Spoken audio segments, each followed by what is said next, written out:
जय Hind dear student. आज हम चर्चा करने वाले हैं इंडिया के एटॉमिक एनर्जी प्रोग्राम को लेकर, या जिसे हम कहते हैं न्यूक्लियर एनर्जी प्रोग्राम। यहाँ पे क्वेश्चंस यही आता है कि यहाँ पर जो इंडिया है, इंडिया के पास इतना सारा एनर्जी रिसोर्स है, तो ऐसे में इंडिया ने अपने न्यूक्लियर एनर्जी रिसोर्स को कैसे यूटिलाइज किया और किस तरह से ये आपके प्रोग्राम जो है डेवलप हुआ है। और इससे रिलेटेड क्वेश्चंस आपके एसएसबी और एनडीए सीडीएस इन जैसे एग्जामों में लगातार पूछे जा रहे हैं। तो आज हम इस टॉपिक को डिस्कस करने वाले हैं। ये जो प्रोग्राम है इनका एक डेवलपमेंट हुआ है, और एक डेवलपमेंट जो है एक वे में हुआ है। लाइक इंडिया ने जो अपना एनर्जी रिसोर्स डेवलपमेंट एक्चुअल में जो किया है, वो यहाँ पर वर्ल्ड इन्फ्लुएंस और साथ ही साथ में इंडियन स्ट्रक्चर के डायनामिक जो परफॉर्मेंस है उसको लेकर आपका डेवलप हुआ है। तो यही कंडीशंस हैं, हमें देखना है कि कैसे डेवलप हुआ और कैसे डेवलप नहीं हुआ है। यहाँ पर आप देख सकते हैं ये न्यूक्लियर पावर प्लांट्स हैं, जहाँ पर आपके डिफरेंट जो भी रेडियस आपके रेडियो एक्टिव एलिमेंट्स हैं, उन्हीं रेडियो एक्टिव एलिमेंट्स के थ्रू जो है आपके न्यूक्लियर एनर्जी को प्रोड्यूस किया जाता है। तो यहाँ पर ये भी समझेंगे हम कि किस तरह से न्यूक्लियर एनर्जी जो है इसका प्रोडक्शन होता है, साथ ही साथ में कहाँ कहाँ प्रोडक्शन होता है, और कौन कौन से सेंटर हैं जो कि एटॉमिक एनर्जी या न्यूक्लियर एनर्जी के सोर्स पे जाने जाते हैं। चलिए तो स्टार्ट करते हैं आज के सेशन को। सेशन स्टार्ट होता है आपके यहाँ पर। सबसे पहले मैं बता दूं, there will be two type of sources. Like first one is a renewable sources and second one is a non renewable sources. Renewable sources in the sense of जिसे हम बार बार रिन्यू कर सकते हैं, non renewable in the sense of जिसे एक बार utilise करने के बाद उसे फिर से यूज नहीं किया जा सकता। तो ऐसे सोर्सेज को हम नॉन रिन्यूएबल और रिन्यूएबल सोर्सेज के फॉर्म में देखते हैं। अगर हम बात करें टोटल एनर्जी के प्रोडक्शन की, इंडिया में इस समय लगभग 49% जो एनर्जी का जो प्रोडक्शन है वो प्रोडक्शन हो रहा है आपकी कोल एनर्जी, यानी जो कि नॉन फॉसिल जो है आपके एनर्जी सोर्सेज है, जिसमें हम नॉन रिन्यूएबल सोर्सेज कहते हैं। एक बार कोयले को यूटिलाइज किया, कोयला उसके बाद कब मिलना है कब नहीं मिलना ये हमारे ऊपर डिपेंड नहीं करता, वो आपके एक प्रोसेस के थ्रू कोयले का यहाँ पे कह सकते हैं कि आपका प्रोडक्शन हुआ है और उसी प्रोसेस के थ्रू कोयला आपका बनता है। तो ये सारी कंडीशंस हैं रिन्यूएबल और नॉन रिन्यूएबल सोर्सेज की। ये यहाँ पर मैंने एक पूरा लिस्ट दिया है। बस हमें यहाँ पर आज जो है वो न्यूक्लियर एनर्जी से बात करनी है। नेक्स्ट टॉपिक आपका यही होगा फ्यूचर एनर्जी सोर्सेज, और उसी फ्यूचर एनर्जी सोर्सेज में मैं आपका पूरा रिन्यूएबल और नॉन रिन्यूएबल सोर्सेज को लेकर आऊंगा और सारे डाटा को मैं आपका क्लियर करूंगा। चलिए तो यहाँ पर अगर मैं बात कर लूं एट टाइम, यहाँ पे जो कैपेसिटी है मेगावाट में, और वो भी न्यूक्लियर एनर्जी जो प्रोडक्शन है वो है आपका 1780 जो है आपके मेगावाट एनर्जी हम प्रोड्यूस करते हैं with the help of nuclear plants या with the help of nuclear energy sources, है ना। तो यहाँ पे इंडिया का अगर हम कहें टोटल आपके एनर्जी प्रोडक्शंस में जो न्यूक्लियर एनर्जी प्रोडक्शन का जो कंट्रीब्यूशंस है वो है 1.6%। कितना है ओवरऑल जो अगर हम बात कर लें तो यहाँ पर न्यूक्लियर एनर्जी प्रोडक्शन में इंडिया का जो कंट्रीब्यूशंस है ना, इंडिया के अंदर जो न्यूक्लियर एनर्जी का जो कंट्रीब्यूशन है वो है 1.6%। अब यहाँ पे हम थोड़ा सा बात करते हैं आगे की। यहाँ पर हम देखेंगे सबसे पहले तो कि यहाँ पे जो न्यूक्लियर एनर्जी जो है इसे प्रोड्यूस कैसे किया जा सकता है। यहाँ पर कुछ एलिमेंट्स मैंने आपको बताए हुए हैं, यहाँ पे इमेज में आपका पीछे एलिमेंट्स कुछ दिए हैं। यहाँ पे एलिमेंट्स को थोड़ा सा समझते हैं। ये पीरियोडिक टेबल के एलिमेंट्स है जिसे हम रेडियो एक्टिव एलिमेंट का जो है आपके फॉर्म में से देखते हैं। यहाँ पर आप देखेंगे ये यूरेनियम है, ये थोरियम है, ये रेडियम है और ये प्लूटोनियम है। बेसिकली इंडिया में जो है आपके यहाँ पर यूरेनियम और थोरियम जो है इनका ही प्रोडक्शन होता है, और थोरियम से रिलेटेड आपका एक यहाँ पे इसका और होता है जिसे कहते हैं मोनोजाइट या मैनेजाइट। मैनेजाइट जो है ये आपका केरल वाले यानी केरल के कोस्ट में पाया जाता है, जहां से हम उसके थ्रू जो है न्यूक्लियर एनर्जी को आपका यहाँ पे गो हेड कर सकते हैं, न्यूक्लियर एनर्जी को हम प्रोड्यूस कर सकते हैं। तो ये जो है आपको इंपॉर्टेंट है। इसको लेकर भी काफी ज्यादा कंट्रोवर्सीज थी। एक्चुअल में क्या हुआ था, जब भारत में हम आजाद हुए थे 1947 में, 47 के बाद हमारे यहाँ पर एक एनर्जी सोर्सेज के फॉर्म में न्यूक्लियर एनर्जी को आपके इंट्रोड्यूस किया गया, और हम ये भी चाहते थे कि साथ ही साथ में हमारे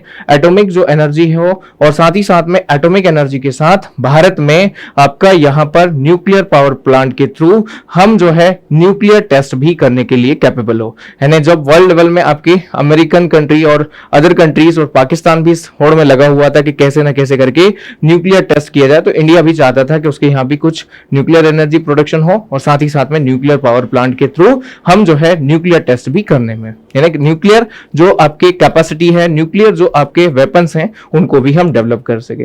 तो इस बात को लेकर हमने यहाँ पे सबसे पहले देखा कि हम यहाँ पर कैसे इसका प्रोडक्शन करेंगे। तो इसके लिए हमने देखा कि हमारे यहाँ पर थोरियम या यूरेनियम कितना होता है। तो हमारे यहाँ पे बेसिकली यूरेनियम का जो परसेंट है वो काफी कम है प्रोडक्शन में, बट थोरियम जो है एक अल्टरनेटिव होता है, और थोरियम का भी एक और होता है जिसे हम कहते हैं मोनोजाइट, वो जो कि भारत में पाया जाता है पर्याप्त रूप में। तो ऐसे में हमने यहाँ पे डेवलप किया, बट आपको पता है वर्ल्ड लेवल पर अगर किसी को भी यहाँ पर आपका न्यूक्लियर एनर्जी अगर डेवलप करना है या न्यूक्लियर जो है टेस्ट करना है, जिसमें कि वेपन्स जो टेस्टिंग होती है उसके लिए एक ट्रिटी साइन करनी होती है, जिस ट्रिटी के थ्रू आप जो है न्यूक्लियर आपके जो है टेस्टिंग या न्यूक्लियर जो है वेपन्स आप बना सकते हैं।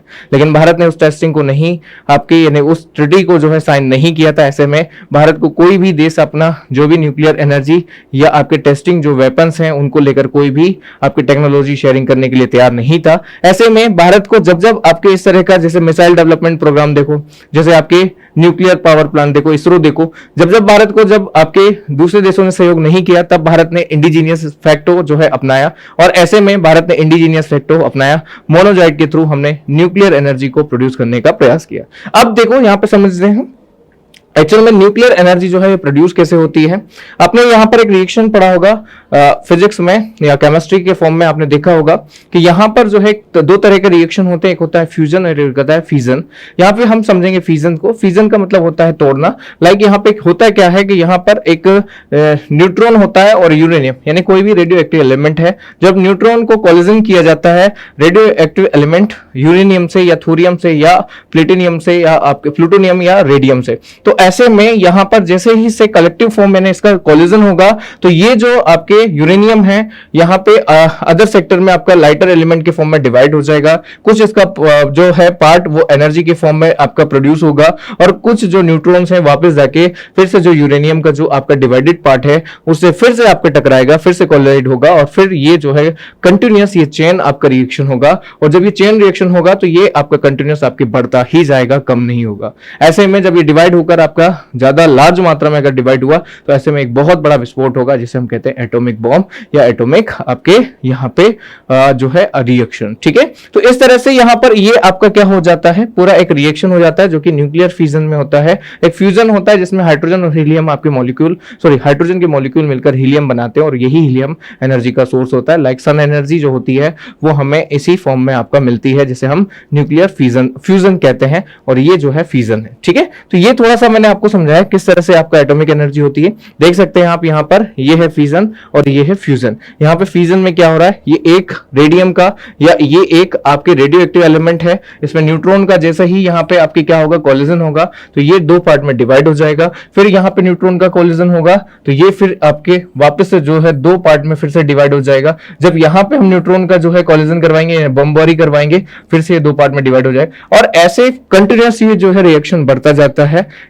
यहां पर जो है फ्यूजन दे रखा है। फ्यूजन का मतलब होता है जोड़ना। लाइक हाइड्रोजन के दो मॉलिक्यूल हैं, दो मॉलिक्यूल जो है जुड़कर वो आपस में क्या बना देंगे, हीलियम गैस बना देंगे, और यही हीलियम गैस जो है यहाँ पे सोर्स हो जाएगा किसका, एनर्जी का। क्लियर है? तो ये हो गया फ्यूजन और ये हो गया फ्यूजन और ये हो गया फ्यूजन, जो कि मैंने आपको बताया। यहां पर हम एग्जांपल लिख सकते हैं हाइड्रोजन एनर्जी या हाइड्रोजन बॉम्ब, और यहां पे हम लिख सकते हैं एटॉमिक बॉम्ब।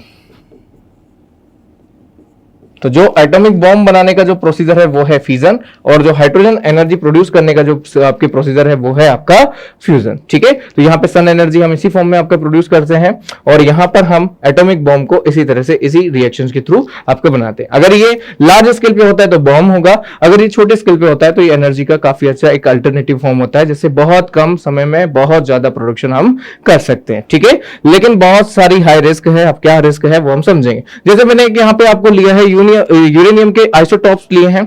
आइसोटॉप्स में मैंने यहाँ 3 आइसोटॉप लिए हैं, लाइक 234 यूरेनियम, यहाँ पे है 235 यूरेनियम, और यहाँ पे 238 यूरेनियम। जिसमें सबसे ज्यादा प्रोडक्टिव या इफेक्टिव जो आइसोटॉप्स है यूरेनियम का वो है आपका क्या है, 235 यूरेनियम। इसके थ्रू जो है आपके ज्यादा से ज्यादा हम न्यूक्लियर एनर्जी को प्रोड्यूस कर सकते हैं, और इसी आइसोटॉप के थ्रू हम जो है न्यूक्लियर बॉम्ब भी आपका बना सकते हैं। ठीक है, तो ये यूरेनियम के आइसोटॉप्स हैं जिनको हम अर्थ के कहीं ना कहीं किसी ना किसी पार्ट से हम प्रोड्यूस करते हैं, लेकिन भारत में ये यूरेनियम जो है नहीं उत्पादन होता है। भारत में उत्पादित होता है थोरियम का एक आपके, और जिसे कहा जाता है मोनोजाइट, और उसी को अल्टरनेटिव फॉर्म में हम यूटिलाइज करते हैं। चलिए अब हम आगे बढ़ते हैं। Nuclear energy institute in India. Nuclear energy institute of India में अगर हम बात करें तो भारत में किस तरह से न्यूक्लियर एनर्जी को लेकर जो है आपके एक प्रोग्राम स्टार्ट हुआ, और ये प्रोग्राम किसने स्टार्ट किया, और किस तरह से ये प्रोग्राम आगे जाकर आज जो है आज पूरी तरह से हम न्यूक्लियर एनर्जी को प्रोड्यूस करते हैं, और उसके बहुत सारे हमने क्या बना रखे हैं, पावर हाउसेस बना रखे हैं। तो चलिए देखते हैं। सबसे पहले स्टार्ट करते पे न्यूक्लियर एनर्जी प्रोग्राम को स्टार्ट करने के लिए गवर्नमेंट ऑफ इंडिया ने एक कमीशन बनाया जिसे कहा जाता है atomic energy commission of India. और ये जो कमीशन जो है वो किसकी हेल्प से बना है, तो उस टाइम के जो प्राइम मिनिस्टर थे, है ना, जिसे हम कह रहे हैं पंडित जवाहरलाल नेहरू, और उनके साथ में एक व्यक्ति थे जिनका नाम था होमी जहांगीर भाभा, जिसे हम कहते हैं the father of India's nuclear programme, अर्थात भारत के न्यूक्लियर प्रोग्राम के संस्थापक जो है वो कहे जाते हैं डॉक्टर होमी जहांगीर भाभा। ठीक है, तो यहाँ पे एच जी भाभा जो है, होमी जहांगीर जो भाभा है, उनके द्वारा ये कहा गया था। और इनका एक बहुत आपके इंपॉर्टेंट कोट्स है, जैसे इसमें लिखा है, my success will not depend on what ए और बी थिंग्स। यहां पे जो ए और बी है ये क्या सोचते हैं मेरी सफलता के बारे में, वो उस पर कोई मुझे निर्भरता नहीं है। For me my success will be what I make of my work. मैं अपने काम को क्या कर रहा हूं, कैसे कर रहा हूं, मेरी सक्सेस इस बात के ऊपर डिपेंड करती है। और यही आपकी कोट जो है आपकी रियल लाइफ में भी आपको यहां पर उत्साह करता है, यानी आपको एक तरह का मोटिवेशन देता है कि दोस्त यहां पे ए और बी क्या सोचते हैं आपके बारे में, ये कोई आपके इंपॉर्टेंट नहीं है। इंपॉर्टेंट है कि आप अपने काम को कितने डेडिकेशन से और कितने अच्छे तरीके से करते हैं, ये बहुत जरूरी है। तो ये आपके होमी जहांगीर हैं जिन्होंने ही भारत में पहला न्यूक्लियर जो है आपके प्रोग्राम स्टार्ट किया था। और मैं बता दूं आपको, न्यूक्लियर जो प्रोग्राम है उसके लिए कमीशन बना था, और ये कमीशन जो डिजाइन किया गया था दोस्तों, ये किया गया था 3 अगस्त 1948 में under the department of scientific and research. और ये जो डिपार्टमेंट है साइंटिफिक एंड रिसर्च, ये डायरेक्ट कंट्रोल में होता है प्राइम मिनिस्टर ऑफ इंडिया के। ठीक है, तो उस समय prime minister of India Jawaharlal Nehru थे, आज prime minister of India Narendra Modi ji हैं, उनके भी डायरेक्ट कंट्रोल में है साइंटिफिक एंड रिसर्च डिपार्टमेंट। ठीक है, बात कर ली जाए तो यहां पर ये जो है इसी के थ्रू सबसे पहले भारत में न्यूक्लियर एनर्जी के लिए एक बढ़िया आपके कह सकते हैं कि स्ट्रक्चर बनाया गया, और उसी स्ट्रक्चर को जो है यहां पर होमी जहांगीर भाभा लीड कर रहे थे, और इनके थ्रू जो है उस स्ट्रक्चर को डेवलप किया गया। फिर आगे जाके इसी कमीशंस को नाम दे दिया गया बार्क, है ना, भाभा एटॉमिक रिसर्च सेंटर के नाम से हम जानते हैं, जिसे भाभा एटॉमिक रिसर्च सेंटर 1954 में इसे एज अ नेम कर दिया BARC, Bhabha Atomic Research Centre. ठीक है, चलिए, तो ये थोड़ा सा आपको जानना होगा यहां पर न्यूक्लियर प्रोग्राम के डेवलपमेंट को लेकर क्या क्या हुआ। इसके अलावा कुछ सेंटर हैं, कुछ इंस्टीट्यूशंस हैं भारत में न्यूक्लियर एनर्जी को लेकर, जैसे लाइक कौन कौन से सेंटर है सर, तो देखो सबसे पहले है Bhabha Atomic Research centre, Mumbai में है, 1954, मैंने थोड़ी देर पहले ही आपको समझाया है ना, ये आपका जो कमीशन बना था न्यूक्लियर एनर्जी को लेकर उसी का सक्सेसर है। ठीक है, नाउ नेक्स्ट अगला है Indira Gandhi centre for atomic and research, ये है कलपक्करम जो कि तमिलनाडु में है। और फिर है राजारामन्ना सेंटर फॉर एडवांस टेक्नोलॉजी, ये आरआर केट के नाम से जाना जाता है, जो कि इंदौर में है। फिर है variable energy cyclotron centre Kolkata में है। Atomic minerals directorate for exploration and research, ये हैदराबाद में है। Global centre for nuclear energy partnership, ये हरियाणा में। तो ये थोड़े से आपके कुछ इंस्टीट्यूशंस हैं जो कि न्यूक्लियर एनर्जी के लिए है। अगर आप इसे बोलते हैं या अपनी कह सकते हैं कि आपको अगर थोड़ा बहुत भी इमेजिनरी में अगर थोड़ा बहुत भी आता है तो ये आपकी एग्जाम के लिए महत्वपूर्ण हो जाते हैं।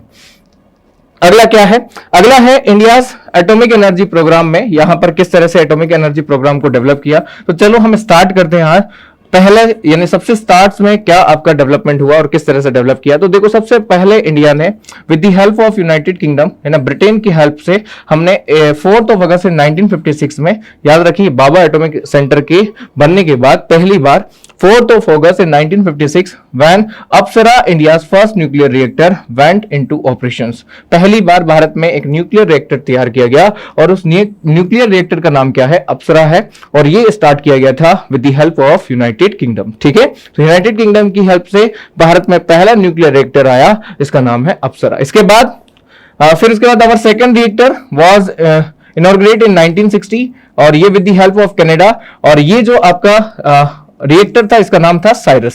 साइरस जो है सेकंड रिएक्टर होता है जिसे कि आपके यहाँ पे यूटिलाइज किया जाता है for the energy production of nuclear energy production of India, है ना। तो यहाँ पर ये जो है साइरस इस तरह से 1960 में कनाडा की हेल्प से हमने डेवलप किया। अगला जो है यहाँ पे electricity production using nuclear energy command, October in 1969 there 2 reactors at Tarapura were put into service. यहाँ पे इलेक्ट्रिसिटी, अभी तक हमने रिएक्टर प्रोडक्शन किया था, ताकि हमने ये देखा था कि वास्तव में इनका रिएक्शन कैसे होता है, किस तरह से आपका न्यूक्लियर फ्यूजन जो रिएक्शन होती है उसको रिएक्टर के हमने आपके प्रोविजन में उसे समझा। देन उसके बाद हमने सोचा कि इसे एक आपके पावर प्लांट के फॉर्म में इसे यूटिलाइज किया जाए और इससे हम जो है इलेक्ट्रिसिटी प्रोड्यूस करेंगे। तो इसको लेकर जो है एक आपका अलग से एक सेंटर बनाया गया। भारत का पहला जो है आपके न्यूक्लियर पावर प्लांट जो है बनाया गया वो है तारापुर महाराष्ट्र में, और ये जो तारापुर महाराष्ट्र में 1969 में स्टार्ट किया गया, जहां पर पहली बार इलेक्ट्रिसिटी को प्रोड्यूस किया गया with the help of nuclear energy. अगला है India second nuclear power station came up in the Rajasthan Kota, है ना, जिसे हम कहते हैं रावत भाटा, है ना, रावत भाटा, राजस्थान के रावत भाटा में जो है इसे स्टैब्लिश किया गया 1972 में। अगला क्या क्या हुआ है देखो, अगला जो है यहां पे आप देख सकते हैं India third nuclear power station came up to Kalpakkam in Chennai in Tamil Nadu में है। अगला fourth nuclear power station at Narora जो कि रिवर बैंक से है गंगा के, ये आपके उत्तर प्रदेश में यूपी में है। फिर है आपका the first unit of Kudankulam went into operation in 2014 इन 2016। और अगला जो है आपका 2014 में हमने कुडनकुलम में इस एनर्जी प्रोडक्शन को लेकर यहां पे एक सेंटर या आपके पावर प्लांट बनाया है। ठीक है, तो यहां पर ये सारा है। मैं आपको बता दूं कि यहां पर इसके अलावा ये जो आपके अभी अगर हम बात करें इंडिया एटॉमिक एनर्जी प्रोग्राम्स में जो आपके पावर प्लांट लगे हुए हैं, उन पावर स्टेशंस में इनका लोकेशन है, उनकी कैपेसिटी है और उनके स्टेट से। जैसे अगर मैं बात करूं सबसे पहले, तो यहां पे आप देखेंगे तारापुर जो कि सबसे पहला महाराष्ट्र में है, जिसका कैपेसिटी है अब एट टाइम 1400 मेगावाट। फिर है रावत भाटा जो कि राजस्थान में, इसका कैपेसिटी है 1180 जो है आपका मेगावाट। फिर है नरोरा उत्तर प्रदेश में है, इसमें 440 जो है मेगावाट का आपका प्रोडक्शन है। फिर है काकरापारा जो है पावर प्लांट जो कि गुजरात में है, इसका 440 इसका कैपेसिटी है। केगा ये कर्नाटका में है, इसका कैपेसिटी 880 है। कालापगरम ये तमिलनाडु में, इसका कैपेसिटी 440 है। और लेटेस्ट जो अभी बनाया है 2016 में इनॉग्रेट किया है प्राइम मिनिस्टर मोदी ने, वो है तमिलनाडु में, जिसका कैपेसिटी है 2000, है ना। तो अभी तक जो सबसे ज्यादा कैपेसिटी है ना, यहां पे जो है वो है आपका कालपकरम का है, सॉरी कुडनकुलम का है। कुडनकुलम कहां है? तमिलनाडु में। तो कालपकरम और कुडनकुलम दोनों तमिलनाडु में है ना। ये सारा जो है एनर्जी प्रोडक्शन है। और टोटल एनर्जी प्रोडक्शन कितना होता है न्यूक्लियर एनर्जी का? तो दोस्त यहां पे होता है 6780 मेगावाट। और ये जो ओवरऑल जो अगर हम बात करें एनर्जी प्रोडक्शन में जो कॉन्ट्रीब्यूशन है इंडिया के, वो है 1.6% कॉन्ट्रीब्यूशन है न्यूक्लियर एनर्जी का। तो ये बड़ा जो टॉपिक है हमने उसको बहुत शॉर्ट और स्वीट तरीके से हमने देखा है, कौन कौन सा डेवलप हुआ है, किसने किया है, क्या नहीं किया है। इसके एडवांटेज है कि हम बहुत अच्छे यानी कम समय में ज्यादा इससे प्रोडक्शन ले सकते हैं। जिसके डिसएडवांटेज जो है वो यही है कि ये जो आपके न्यूक्लियर प्लांट्स हैं इनमें काफी ज्यादा रेडियस होता है, और रेडियस जो है आपके कई तरह की डिसीज को लेकर आता है, लाइक कैंसर, लाइक आपके क्लाइमेट चेंज, लाइक आपके जितने भी ग्लोबल वार्मिंग जैसे सिस्टम्स है, और पॉल्यूशन जो है वो काफी ज्यादा होता है। तो ऐसी कंडीशंस में ये एडवांटेज भी है किसी भी देश के लिए अगर इनको सही डायरेक्शन में यूटिलाइज किया जाए, और ये डिसएडवांटेज भी है अगर इसे गलत डायरेक्शन में ले जाया जाए। जैसे आपने सुना होगा नाम, एग्जांपल आप पुट कर सकते हैं यूक्रेन में, जो कि उस टाइम पे यूएसएसआर का पार्ट था, रशिया का पार्ट था, जिसे चेर्नोबिल प्लांट के नाम में जाना जाता है। ये रशिया का पहला जो है न्यूक्लियर प्लांट था जो कि यूक्रेन के चेर्नोबिल में है। तो वहां पर क्या हुआ था दोस्त, वहां पे एक तरह का रिएक्टर जो है ब्लास्ट किया था। तो ऐसी कंडीशन में जो रेडियस के कारण पूरा प्लांट उनको चौक करना पड़ा है। इवन प्लांट छोड़ो, उनका जो पूरा सिटी है वो पूरा सिटी छोड़ के जाना पड़ा। तो कहने का मतलब है कि ये आप देख सकते हैं हिरोशिमा नागासाकी की कंडीशंस, जिस तरह से वहां पे एटॉमिक ब्लास्ट हुए थे, एटॉमिक जो है बॉम्ब फेंके गए थे, है ना, लिटिल बॉय और फैट मैन। उसी तरह से यहां पर जब भी न्यूक्लियर रिएक्शंस को लेकर बातें की जाती है तो कहीं ना कहीं इस तरह की समस्याएं देखने को मिलती है। ठीक है, तो ये था आपके न्यूक्लियर एनर्जी प्रोग्राम इंडिया में कि क्या क्या डेवलपमेंट है, क्या क्या नहीं है, क्या इसके एडवांटेज है और क्या इसके डिसएडवांटेज है। मैंने सभी प्रोग्राम्स आपको बता दिए हैं। लेटेस्ट अपडेट जो हुआ है वो भी मैंने बता दिया है। इसके अलावा कुछ टेंटेटिव भी हैं जो कि न्यूक्लियर प्लांट्स के फॉर्म में दिए गए हैं, और गवर्नमेंट ऑफ इंडिया इसको लेकर आगे अभी भी काम कर रही है, क्योंकि डिपार्टमेंट ऑफ साइंटिफिक रिसर्च जो है वो डायरेक्ट आपके कंट्रोल में होता है। प्राइम मिनिस्टर जो है, जो भी आपके सिटिंग प्राइम मिनिस्टर होते हैं उनकी कंट्रोल में। तो इसलिए इसका डेवलपमेंट को लेकर प्रॉपर जो है एक वे और प्रॉपर स्ट्रक्चर जो है आपका बनाया गया, और हम आगे भी इसको लेकर डेवलप के लेकर काम कर रहे हैं। चलिए, तो आज हमने पूरा न्यूक्लियर एनर्जी प्रोग्राम जो है इंडिया का देखा है। और इसी तरह और भी आगे अन्य वीडियो में हम जितने भी डेवलपमेंट होते हैं, चाहे एनर्जी को लेकर, चाहे रिसोर्स को लेकर, चाहे किसी और प्रोग्राम को लेकर, उन सबको इस तरह से छोटे छोटे वीडियो में कंप्लीट करेंगे। तो आज के लिए इतना ही दोस्तों, मिलते हैं नेक्स्ट सेशन में, तब तक के लिए जय हिंद, जय भारत।